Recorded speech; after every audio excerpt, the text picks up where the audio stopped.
নাটকগুলো দেখানো হয়। আমরা বিশেষ করে ভারতের যে নাটক আমরা এখানে দেখি বিভিন্ন চ্যানেলে, আমাদের ঠিকই বলেছে, আমাদের চ্যানেল আর অ্যালাউ করে না ভারতে।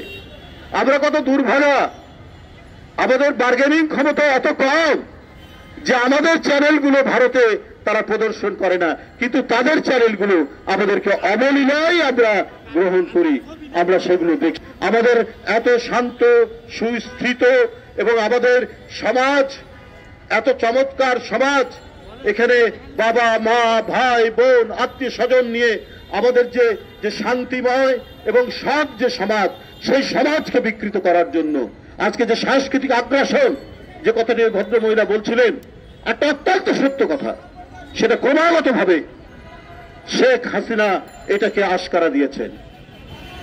এইটা চলেছে কি, বাড়ির চাকরানির সাথে বাড়ির ছেলের সম্পর্ক, গাড়ির ড্রাইভারের সাথে বাড়িতে বাপের বোন ফুপুর রিলেশন। এই হচ্ছে ভারতীয় নাটকের কালচার। আপনি দেখবেন প্রায় জায়গায়, প্রায় অবস্থায়। আর ভারতে যে প্রায় 80-85% যে গরিব মানুষের জীবন নিয়ে কোনো নাটক নেই, গরিব মানুষের জীবন নিয়ে সেখানে কোনো ধরনের সাংস্কৃতিক কোনো কর্মকাণ্ড আমরা টেলিভিশনে দেখি না। একেবারে একটা বিকৃত চার, যেটা ভারতের যে আদি কালচার সেটার সাথেও মেলে না। এই সমস্ত বিকৃত কালচারের কারণে আজকে সমাজের মধ্যে এই জঘন্যতম নারীর উপর নানা ধরনের যে আক্রমণ, নারীরা আজকে যে বিভিন্নভাবে আজকে নির্যাতিত হচ্ছে। আসিয়ারা, ওই বাচ্চা 8 বছরের মেয়ে, আজকে ধুকতে ধুকতে নির্যাতিত হয়ে ধুকতে ধুকতে মারা গেল। এটার কারণটাই হচ্ছে এই সাংস্কৃতিক, এই বিকৃত চার সাংস্কৃতিক আগ্রাসনের মধ্যে বাংলাদেশ পড়েছে। কারণ শেখ হাসিনা এইটাকে জিইয়ে রাখার জন্য, এটাকে ধরে রাখার জন্য তিনি সর্বান্তকরণ চেষ্টা করেছেন, এবং যার কারণে তিনি আজকে পুরস্কার পাচ্ছেন। সেখানে তিনি পালিয়ে গেছেন, তাকে সযত্নে সেখানে রাখা হয়েছে। কিন্তু আমরা যে একটা স্বাধীন দেশ, দেওয়া নেওয়ার মধ্যেই তো সম্পর্ক। আপনার চ্যানেল এখানে চলবে, আমাদের চ্যানেল আপনাদেরকে চালাতে হবে। এই যে চালাতে হবে, এই কথাটা বলার, এই ধরনের একটি সাহসী অদম্য অহংকার করার জাতীয়তাবাদী নেতা বেগম খালেদা জিয়াকে এই কারণেই বন্দী করে রাখা হয়েছিল।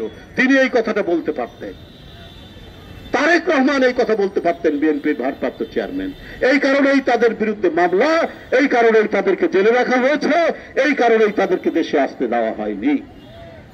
শেখ হাসিনা তো সেটা করবেন না।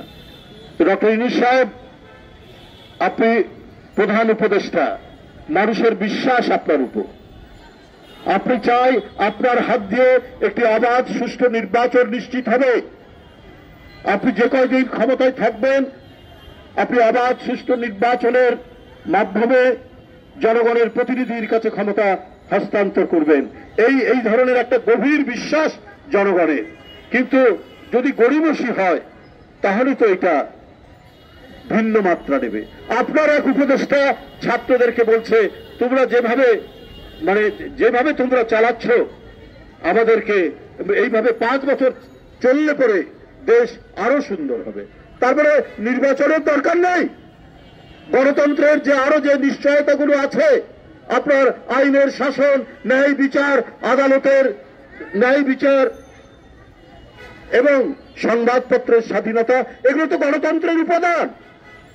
এই গণতন্ত্রের উপাদানগুলো কি ধ্বংস হয়ে যাবে? আমি সেই উপদেষ্টার কাছে বলতে চাই, তো এটার জন্যই তো লড়াই।